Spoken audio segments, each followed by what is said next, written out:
ದಕ್ಷಿಣ ಕನ್ನಡದ ಉಳ್ಳಾಲದ ಸ್ಥಿತಿಯನ್ನು ನೋಡಿದರೆ ಈ ಕಡೆ ಉಡುಪಿಯಲ್ಲೂ ಕೂಡ ಧಾರಾಕಾರ ಮಳೆಯಾಗಿದೆ. ಈಗಾಗಲೇ ಮಾಹಿತಿ ಕೊಡ್ತಿದ್ದೆ ನಾನು. ಉದ್ಯಾವರದಲ್ಲಿ ಧಾರಾಕಾರ ಮಳೆಯಾಗಿದೆ. 237 ಮಿಲಿಮೀಟರ್ ಮಳೆ 24 ಗಂಟೆ ಅವಧಿಯಲ್ಲಿ. ಉಡುಪಿ ಜಿಲ್ಲೆಯಲ್ಲಿ ರೆಡ್ ಅಲರ್ಟ್ ಮುಂದುವರೆದಿದೆ. ನದಿ ಪಾತ್ರ ತಗ್ಗು ಪ್ರದೇಶಗಳಿಗೆ ನೀರು ನುಗ್ತಾ ಇದೆ. ನದಿ ಪಾತ್ರದ ಜನರಿಗೆ ಮುನ್ನೆಚ್ಚರಿಕೆಯ ಸಂದೇಶವನ್ನು ಕೂಡ ಕೊಡಲಾಗಿದೆ. ಹವಾಮಾನ ಇಲಾಖೆಯಿಂದ ಮುನ್ನೆಚ್ಚರಿಕಾ ಸಂದೇಶವನ್ನು ಕೊಡಲಾಗಿದೆ. ತಗ್ಗು ಪ್ರದೇಶಗಳಿಗೆ ನೀರು ನುಗ್ಗಿರುವಂಥ ಪರಿಣಾಮ ಜನಜೀವನ ಅಸ್ತವ್ಯಸ್ತವಾಗಿರೋದು. ಉಡುಪಿಯ ಉದ್ಯಾವರದೊಂದೇ ಡೀಟೇಲು ನೋಡಿದರೂ ಕೂಡ 237 ಮಿಲಿಮೀಟರ್ ಮಳೆ 24 ಗಂಟೆಯ ಅವಧಿಯಲ್ಲಿ ದಾಖಲಾಗಿರೋದು. ಇಲ್ಲಿಂದ ನಮ್ಮ ಪ್ರತಿನಿಧಿ ಪರೀಕ್ಷಿತ್ ಪ್ರತ್ಯಕ್ಷ ವರದಿ ನೀಡಿದ್ದಾರೆ, ನೋಡೋಣ. ಉಡುಪಿ ಜಿಲ್ಲೆಯ ಕಾಪು ತಾಲೂಕಿನ ಉದ್ಯಾವರ ಗ್ರಾಮದಲ್ಲಿ ರಾತ್ರಿ ಬೆಳಗಾಗುವಷ್ಟರಲ್ಲಿ 237 ಮಿಲಿಮೀಟರ್ ದಾಖಲೆಯ ಮಳೆ ಆಗಿರುವಂಥದ್ದು. ನಾವೀಗ ಉದ್ಯಾವರ ಪದೇ ಪರಿಸರದಲ್ಲಿದ್ದೇವೆ. ನೋಡ್ತಾ ಇರ್ಬೋದು ಪಾಪನಾಶಿ ನದಿ ಉಕ್ಕಿ ಹರಿತಾ ಇದ್ದಾಳೆ. ನೋಡ್ತಾ ಇರ್ಬೋದು ನದಿಯ ವೇಗ ಬಹಳಷ್ಟು ತೀವ್ರತೆಯನ್ನು ಪಡೆದಿರುವಂಥದ್ದು. ಕಳೆದ ವರ್ಷ ಮಳೆಗಾಲದಲ್ಲಿ ಈ ಭಾಗ ಸಂಪೂರ್ಣ ಮುಳುಗಡೆಯಾಗಿತ್ತು. ಅಲ್ಲಿ ಸೇತುವೆ ಕಾಣ್ತಾ ಇದೆ, ಇದು ರಾಷ್ಟ್ರೀಯ ಹೆದ್ದಾರಿ ಸೇತುವೆ. ಅಲ್ಲಿನ ಕೆಲವು ಕಾಮಗಾರಿ ಅವ್ಯವಸ್ಥೆಯಿಂದಾಗಿ ಈ ಭಾಗದಲ್ಲಿ ಮುಳುಗಡೆಯಾಗಿತ್ತು. ಅಲ್ಲಿ ಕಾಣ್ತಾ ಇರುವುದು ನಡುಗಡ್ಡೆಗಳು. ಅಲ್ಲಲ್ಲಿ ಕಾಮಗಾರಿಯಿಂದ ತೆಗೆದಂತಹ ಮಣ್ಣನ್ನು ಗುಡ್ಡವನ್ನು ಅಲ್ಲಿ ಹಾಕಲಾಗಿದೆ.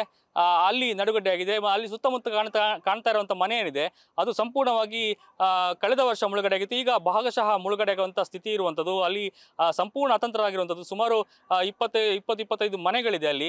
ಅದು ಸಂಪೂರ್ಣ ಈಗ ಮುಳುಗಡೆಯಾಗುವಂಥ ಸ್ಥಿತಿ ಇರುವಂಥದ್ದು.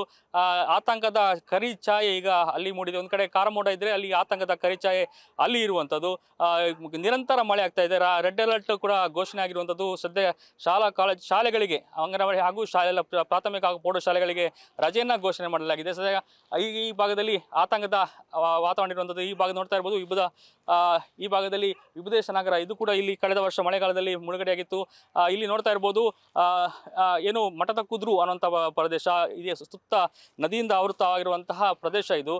ಅಲ್ಲಲ್ಲಿ ಬೋಟುಗಳನ್ನು ನೀವೇನು ಕಾಣ್ತಾ ಇದ್ದೀರಿ. ಈ ಬೋಟುಗಳಲ್ಲೇ ಏನು ಮರಳನ್ನು ತೆಗೆಯುವಂಥದ್ದು, ಜೊತೆಗೆ ಮೀನುಗಾರಿಕೆಯನ್ನು ಮಾಡುವಂಥದ್ದು ಏನು ಕಸುಬನ್ನು ಇಲ್ಲಿ ಬಹುತೇಕ ಜನರು ಮಾಡ್ತಾರೆ. ಈಗ ಇದೇ ದೋಣಿಯಲ್ಲಿ ಕಳೆದ ವರ್ಷದ ಮಳೆಗಾಲದಲ್ಲಿ ಒಂದು ಏನು ಅತಂತ್ರರಾಗಿ ಅಂದರೆ ಮನೆಯಲ್ಲಿ ಮುಳುಗಡೆಯಾಗಿದ್ದಂಥ ಮನೆಯಲ್ಲಿ ಸಿಲುಕಿದ್ದವರನ್ನು ರೆಸ್ಕ್ಯೂ ಮಾಡುವಂಥ ಕ್ರಿಯೆ ಆಗಿತ್ತು. ಅದೇ ಈ ವರ್ಷವೂ ಅದೇ ರೀತಿಯ ಸ್ಥಿತಿ ನಿರ್ಮಾಣವಾಗುತ್ತೋ ಅಂತ ಆತಂಕ ಈ ಭಾಗದ ಮನೆಗಳಲ್ಲಿದೆ. ಸದ್ಯ ಜಿಲ್ಲೆಯಲ್ಲಿ ನಿರಂತರ ಮಳೆ ಆಗ್ತಾ ಇದೆ. ಕಳೆದ ರಾತ್ರಿ ಬೆಳಗಾಗುವಷ್ಟರಲ್ಲಿ ಬಿಟ್ಟು ಬಿಡದೆ ಮಳೆಯಾಗಿತ್ತು. ಹಾಗಾಗಿ ಜಿಲ್ಲೆಯಲ್ಲಿ ಅತಿ ಹೆಚ್ಚು ಮಳೆಯಿಂದ ಬಿದ್ದಂತಹ ಪ್ರದೇಶ ಈ ಉದ್ಯಾವರ ಗ್ರಾಮದಲ್ಲಿ ನಿರ್ಮಾಣವಾಗಿದೆ. ಇನ್ನಷ್ಟು ಮಳೆ ಮುಂದುವರಿಯುವಂಥ ಆತಂಕ ಇದೆ. ರೆಡ್ ಅಲರ್ಟ್, ನಾಳೆ ಆರೆಂಜ್ ಅಲರ್ಟ್ ಹಾಗೂ ಮುಂದೆ ಅಲರ್ಟ್ಗಳು ಮುಂದುವರಿಯುವಂಥ ಸಾಧ್ಯತೆ ಇದೆ. ಮುಂಗಾರು ಕೂಡ ಎಂಟ್ರಿ ಆಗ್ತಾ ಇದೆ. ಮುಂಗಾರು ಎಫೆಕ್ಟ್ ಕೂಡ ಈ ಭಾಗದಲ್ಲಿ ಬಿದ್ದಿರುವಂಥದ್ದು. ಸದ್ಯ ಜಿಲ್ಲಾಡಳಿತದಿಂದ ತುರ್ತು ಕ್ರಮಕ್ಕೆ ಈ ಭಾಗದ ಜನರು ಆಗ್ರಹಿಸ್ತಾ ಇದ್ದಾರೆ. ಯಾಕಂದರೆ ಕಳೆದ ವರ್ಷ ಜಿಲ್ಲಾಡಳಿತ ಬಹಳಷ್ಟು ನಿರ್ಲಕ್ಷ್ಯ ಮಾಡಿತ್ತು. ರೆಸ್ಕ್ಯೂ ಕಾರ್ಯಾಚರಣೆ ಕೂಡ ಸ್ಥಳೀಯರೇ ಮಾಡಬೇಕಾಗಿತ್ತು. ಈ ಭಾಗದ ಕೂಡ ಅದೇ ರೀತಿಯ ವಾತಾವರಣ ನಿರ್ಮಾಣವಾಗುತ್ತೋ ಅಂತಹ ಒಂದು ಭಯ ಈ ಭಾಗದ ಜನರಲ್ಲಿದೆ. ಆದಷ್ಟು ಬೇಗ ಜಿಲ್ಲಾಡಳಿತ ಇಂಥ ಗ್ರಾಮಗಳನ್ನು ಗುರುತಿಸಿ ಅಲ್ಲಿ ಆದಷ್ಟು ಹೆಚ್ಚಿನ ತುರ್ತು ಕ್ರಮವನ್ನು ಕೈಗೊಳ್ಳಬೇಕಾಗಿದೆ. ಪರೀಕ್ಷಿತ್ ಶೇಟ್, ನ್ಯೂಸ್ ಫಸ್ಟ್, ಉಡುಪಿ. ಒಂದೆಡೆ ಮಳೆ ದೊಡ್ಡ ಪ್ರಮಾಣದಲ್ಲಿ ಆಗ್ತಾ ಇದ್ರೆ ಅರಬ್ಬಿ ಸಮುದ್ರದಲ್ಲಿ ಮತ್ತೊಂದು ಸೈಕ್ಲೋನ್ನ ಎಚ್ಚರಿಕೆಯನ್ನು ಕೊಡಲಾಗಿದೆ. ಮತ್ತೊಂದು ಚಂಡಮಾರುತದ ಆತಂಕ ಸೃಷ್ಟಿಯಾಗಿದೆ. ಕಡಲು ಸಂಪೂರ್ಣವಾಗಿ ಪ್ರಕ್ಷುಬ್ಧಗೊಂಡಿದೆ. ಸಮುದ್ರದ ರೌದ್ರಾವತಾರ ಕಂಡು ಮೀನುಗಾರರು ಬೆಚ್ಚಿ ಬಿದ್ದಿದ್ದಾರೆ. ಇನ್ನೆರಡು ದಿನಗಳಲ್ಲಿ ಈ ಅಲೆಯ ಪ್ರಮಾಣ ಏನಿದೆ ಇದು ಇನ್ನಷ್ಟು ದೊಡ್ಡದಾಗುವಂಥ ಸಾಧ್ಯತೆ ಇದೆ. ರಜೆ ಕಾರಣಕ್ಕಾಗಿ ಬೀಚಿಗೆ ಅಂತ ಬಂದಂಥ ಪ್ರವಾಸಿಗರು ವಾಪಸ್ ಹೋಗ್ತಿದ್ದಾರೆ. ತಾತ್ಕಾಲಿಕವಾಗಿ ಹಗ್ಗ ಕಟ್ಟಿ ಲೈಫ್ ಗಾರ್ಡನ್ನು ಜಿಲ್ಲಾಡಳಿತ ನೇಮಿಸಿದೆ. ಮಲ್ಪೆ ಇರಬಹುದು ಅಥವಾ ಬೇರೆ ಬೇರೆ ಬೀಚ್ಗಳಿರಬಹುದು. ಅಲ್ಲಿಗೆ ಬಂದಂಥ ಪ್ರವಾಸಿಗರಿಗೆ ಕಡಲಿಗೆ ಇಳಿಬೇಡಿ ಅನ್ನುವಂಥ ಸೂಚನೆಯನ್ನು ಕೊಡಲಾಗಿದೆ. ಕಡಲು ಪ್ರಕ್ಷುಬ್ಧಗೊಂಡಿರುವುದನ್ನು ನೋಡ್ತಾ ಇದ್ದೀವಿ. ಇಲ್ಲಿಂದ ನಮ್ಮ ಪ್ರತಿನಿಧಿ ಪ್ರತ್ಯಕ್ಷ ವರದಿ ನೀಡಿದ್ದಾರೆ, ನೋಡೋಣ. ಜಿಲ್ಲೆಗೆ ಮತ್ತೊಂದು ಚಂಡಮಾರುತದ ಎಚ್ಚರಿಕೆಯನ್ನು ಈಗಾಗಲೇ ಹವಾಮಾನ ಇಲಾಖೆ ನೀಡಿದೆ. ಹೀಗಾಗಿ ಕಡಲು ಸಂಪೂರ್ಣವಾಗಿ ಪ್ರಕ್ಷುಬ್ಧವಾಗಿರುವಂಥದ್ದು. ಈಗಾಗಲೇ ಒಂದು ವಿಡಿಯೋವನ್ನು ಮೀನುಗಾರರು ಬಿಡುಗಡೆ ಮಾಡಿದ್ರು. ಅದರಲ್ಲಿ ಎಷ್ಟರ ಮಟ್ಟಿಗೆ ಕಡಲು ಪ್ರಕ್ಷುಬ್ಧ ಆಗಿದೆ ಮತ್ತು ಮೀನುಗಾರರು ಎಷ್ಟರ ಮಟ್ಟಿಗೆ ಹರಸಾಹಸ ಪಡ್ತಾ ಇದ್ದಾರೆ ಅನ್ನುವಂಥದ್ದು ಅದರಲ್ಲಿ ಗೊತ್ತಾಗಿದ್ದು ನೋಡ್ತಾ ಇರ್ಬೋದು. ಇದು ಪಡುಬಿದ್ರಿ ಕಡಲ ತೀರ. ಬ್ಲೂ ಫ್ಲಾಗ್ನ ಸಮೀಪದಲ್ಲಿರುವಂತಹ ಕಡಲು ಸಂಪೂರ್ಣ ಪ್ರಕ್ಷುಬ್ಧ ಆಗಿರುವಂಥದ್ದು. ಕಳೆದ 1 ವಾರಗಳಿಂದ ಕಡಲು ಈ ಭಾಗದ ಅರಬ್ಬಿ ಸಮುದ್ರ ಸಂಪೂರ್ಣವಾಗಿ ಪ್ರಕ್ಷುಬ್ಧವಾಗಿದೆ. ಆದರೆ ಇವತ್ತು ಕಳೆದ 1-2 ದಿನಗಳಿಂದ ಏನು ಕಡಲು ಬಹಳಷ್ಟು ಬೊಬ್ಬಿಡ್ತಾ ಇದೆ, ಪ್ರಕ್ಷುಬ್ಧ ಆಗಿರುವಂಥದ್ದು. ಮತ್ತೊಂದು ಚಂಡಮಾರುತ ಎಫೆಕ್ಟ್ ಎಚ್ಚರಿಕೆಯನ್ನು ಕೂಡ ಈಗಾಗಲೇ ನೀಡಿದೆ. ಈಗಾಗಲೇ ಜಿಲ್ಲಾಡಳಿತ ಕಡಲಿಗೆ ಯಾರು ಇಳಿಬಾರ್ದು ಅಂತ ಹೇಳಿ ಎಚ್ಚರಿಕೆ ನೀಡಿದೆ. ಪ್ರವಾಸಿಗರು ಯಾರು ಕೂಡ ಬರಬಾರ್ದು, ಬಂದರೂ ಕೂಡ ದೂರದಿಂದಲೇ ನೋಡ್ಕೊಂಡು ಹೋಗಬೇಕು ಅನ್ನುವಂಥ ಸೂಚನೆಯನ್ನು ನೀಡಿರುವಂಥದ್ದು. ಆದರೂ ಕೂಡ ಪ್ರವಾಸಿಗರು ಬರ್ತಾನೆ ಇದ್ದಾರೆ. ಯಾಕಂದರೆ ಮೇ ಕೊನೆಯವರೆಗೂ ಮಕ್ಕಳಿಗೆ ರಜೆ ಇದೆ. ಹಾಗಾಗಿ ಫ್ಯಾಮಿಲಿ ಸಮೇತ ಈಗಾಗಲೇ ಬೀಚ್ಗಳಿಗೆ ಬರ್ತಾ ಇರೋದು ನಡೀತಾ ಇದೆ.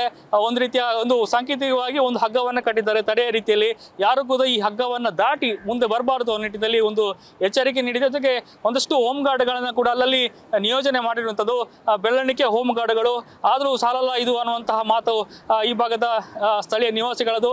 ಆದರೂ ಕೂಡ ಒಂದು ರೀತಿಯ ಭಯದ ವಾತಾವರಣ ಇರುವಂಥದ್ದು. ಯಾಕಂದರೆ ಗಾಳಿಯ ವೇಗ ದಿನ ದಿನ ಹೆಚ್ಚಾಗ್ತಾ ಇದೆ. ಯಾಕಂದರೆ ಈಗಾಗಲೇ 50ರಿಂದ 55 ಕಿಲೋಮೀಟರ್ ವೇಗದಲ್ಲಿ ಗಾಳಿ ಜೊತೆಗೆ ಗಾಳಿ ಬೀಸುತ್ತೆ ಅನ್ನುವಂತಹ ಎಚ್ಚರಿಕೆ ನೀಡಿದೆ. ಜೊತೆಗೆ ಜಡಿ ಮಳೆ ಕೂಡ ಎಚ್ಚರಿಕೆಯನ್ನು ನೀಡುವಂಥದ್ದು. ರೆಡ್ ಅಲರ್ಟ್ ಇದೆ, ನಾಳೆ ಆರೆಂಜ್ ಅಲರ್ಟ್ ಇದೆ. ಹೀಗೆ ಅಲರ್ಟ್ಗಳು ಬದಲಾವಣೆ ಆಗ್ತಾ ಇದೆ. ಆದರೆ ಕಡಲಿನ ಪ್ರಕ್ಷುಬ್ಧತೆ ಕೂಡ ದಿನೇ ದಿನೇ ಹೆಚ್ಚಾಗ್ತಾ ಇರುವಂಥದ್ದು ನೋಡ್ತಾ ಇರ್ಬೋದು. ಈ ಭಾಗಕ್ಕೆ ಕಳೆದ 2 ವರ್ಷಗಳ ಹಿಂದೆ CM ಸಿದ್ದರಾಮಯ್ಯ ಅವರು ಆಗಮಿಸಿದರು. ನೋಡ್ತಾ ಇರ್ಬೋದು. CM ಅವರು ಬಂದ ಮೇಲೆ ಯಾವುದೇ ಕೂಡ ಬದಲಾವಣೆ ಆಗಿಲ್ಲ. ಯಾಕಂದರೆ ಪ್ರವಾಸಿಗರು ಅತಿ ಹೆಚ್ಚಿನ ಸಂಖ್ಯೆಯಲ್ಲಿ ಬೀಚ್ಗೆ ಬರ್ತಾರೆ. ಅಲ್ಲಿ ನೋಡ್ತಾ ಇರ್ಬೋದು ವಾಚ್ ಟವರ್ನ ಸ್ಥಿತಿ ಯಾವ ರೀತಿ ಇದೆ ಅನ್ನುವಂಥದ್ದು. ಕೇವಲ ಬಣ್ಣ ಬದಲಾಗಿದೆ ಬಿಟ್ಟರೆ ಯಾವುದೇ ಸ್ಥಿತಿ ಬದಲಾಗಿಲ್ಲ. ಯಾಕಂದರೆ ಹತ್ತುವಂತಹ ಒಂದು ಏಣಿ ಕೂಡ ಸಂಪೂರ್ಣ ತುಕ್ಕಿ ಹಿಡಿದು ಕಟ್ಟು ಕೂಡ ಆಗಿರುವಂಥದ್ದು. ಯಾರು ಕೂಡ ಹತ್ತಲಿಕ್ಕೆ ಆಗದೇ ಇರುವಂಥ ಸ್ಥಿತಿ. ವಾಚ್ ಟವರ್ನಲ್ಲಿ ಹೋಮ್ ಗಾರ್ಡ್ಗಳಿಂದ ಇರ್ಬೋದು, ಬೇರೆ ಸಿಬ್ಬಂದಿಗಳನ್ನು ನಿಯೋಜನೆ ಮಾಡಬೇಕಿತ್ತು. ಆದರೆ ಯಾವುದೇ ಸಿಬ್ಬಂದಿಗಳ ನಿಯೋಜನೆ ಆಗಿಲ್ಲ. ಯಾಕಂದರೆ ಈ ಸಮಯದಲ್ಲಿ ಬಹಳಷ್ಟು ಕ್ಷಣಕ್ಕೂ ಅಪಾಯದ ಪರಿಸ್ಥಿತಿ ಇರುವಂಥದ್ದು. ನೋಡ್ತಾ ಇದ್ದದ್ದು ಬುಡ ಏನಿದೆ ಅಲ್ಲಿನ ಮರಳು ಸಂಪೂರ್ಣವಾಗಿ ಸಮುದ್ರ ಆಹುತಿಯಾಗಿರುವಂಥದ್ದು. ವಾಚ್ ಟವರ್ ಏನಿದೆ ಅಲ್ಲಿವರೆಗೂ ಸಮುದ್ರದ ಅಲೆಗಳು ಅಪ್ಪಳಿಸಿರುವಂಥದ್ದು ಗೋಚರ ಆಗ್ತಾ ಇದೆ. ಯಾಕಂದರೆ ಬುಡದಲ್ಲಿರುವಂತಹ ಮರಳು ಸಂಪೂರ್ಣವಾಗಿ ಸಮುದ್ರ ಪಾಲಾಗಿರುವಂಥದ್ದು. ಇನ್ಯಾವಾಗ ಅದು ಸಮುದ್ರ ಪಾಲಾಗತ್ತೋ ಅನ್ನುವಂತಹ ಭಯ ಇರುವಂಥದ್ದು. ಸುತ್ತಮುತ್ತ ನೋಡ್ತಾ ಇದ್ರೆ ಅಲ್ಲಿನ ಚೇರ್ಗಳಿರ್ಬೋದು ಮತ್ತು ಮರಗಿಡಗಳ ಕಲ್ಲುಗಳು ಕೂಡ ಎಲ್ಲವೂ ಕೂಡ ಸಮುದ್ರದ ಪಾಲಾಗುವಂಥದ್ದು ಕಾಣ್ತಾ ಇದೆ. ಈಗಾಗಲೇ ಕಡಲು ಕೊರೆತದ ಭೀತಿ ಕೂಡ ಹೆಚ್ಚಾಗಿರುವಂಥದ್ದು. ಮುಂದೆ ಹೋದಂತೆ ಬಹಳಷ್ಟು ರೆಸಾರ್ಟ್ಗಳಿರೋದು. ಅಲ್ಲಿ ಒಳ್ಳೆಯ ಗುಣಮಟ್ಟದ ತಡೆಗೋಡೆ ಹಾಕಲಾಗಿದೆ. ಆದರೆ ಪ್ರವಾಸಿಗರು ಬರುವಂತಹ ಬೀಚ್ಗೆ ಯಾವುದೇ ತಡೆಗೋಡೆಗಳು, ಶಾಶ್ವತ ತಡೆಗೋಡೆಗಳ ಪರಿಹಾರ ಇನ್ನೂ ಸಿಕ್ಕಿಲ್ಲ. ಹೀಗಾಗಿ ಈ ಭಾಗದ ಸ್ಥಳೀಯ ನಿವಾಸಿಗಳು ಕೂಡ ಆತಂಕದಲ್ಲಿರುವಂಥದ್ದು. ಯಾವುದೇ ಸಮಯದಲ್ಲಾದರೂ ಕೂಡ ಗಾಳಿ ವೇಗ ಹೆಚ್ಚುತ್ತೆ, ಅಂದರೆ ಸಮುದ್ರ ಅಲೆಗಳು ಕೂಡ ದೊಡ್ಡ ಮಟ್ಟದಲ್ಲಿ ಅಪ್ಪಳಿಸುತ್ತೆ. ಈ ನಿಟ್ಟಿನಲ್ಲಿ ಜಿಲ್ಲಾಡಳಿತ ಇನ್ನಷ್ಟು ಸನ್ನದ್ಧ ಆಗಬೇಕಾಗಿದೆ. ಯಾಕಂದರೆ ಕಡಲು ಯಾವ ಕ್ಷಣದಲ್ಲಾದರೂ ಕೂಡ ಯಾವ ರೀತಿ ವರ್ತಿಸುತ್ತೋ ಅನ್ನುವಂಥದ್ದು ಕೂಡ ಗೊತ್ತಾಗಲ್ಲ. ಯಾಕಂದರೆ ಒಂದು ರೀತಿಯ ಶಾಂತ ಆಗಿದ್ದರೆ ಇನ್ನೊಂದು ಕ್ಷಣದಲ್ಲಿ ಅಬ್ಬರಿಸುವಂತಹ ಸಾಧ್ಯತೆ ಇರುವಂಥದ್ದು. ಈಗಾಗಲೇ ನಾವು ನೋಡ್ತಾ ಇರುವಾಗಲೇ ಸಮುದ್ರದ ಅಲೆಗಳು ಅಬ್ಬರಿಸ್ತಾ ಇದೆ.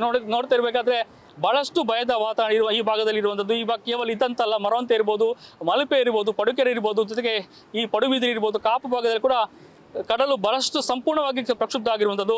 ಕ್ಷಣಕ್ಕೂ ಭಯದ ವಾತಾವರಣ ಈ ಭಾಗದಲ್ಲಿದೆ. ಆದಷ್ಟು ಬೇಗ ಜಿಲ್ಲಾಡಳಿತ ಈ ಭಾಗದ ತಡೆಗೋಡೆ ಇರ್ಬೋದು, ಕೆಲವು ಮೂಲಭೂತ ಸೌಕರ್ಯ ಇರ್ಬೋದು, ಜೊತೆಗೆ ತುರ್ತು ಕ್ರಮವನ್ನು ಕೈಗೊಳ್ಳಬೇಕಾಗಿದೆ. ಜೊತೆಗೆ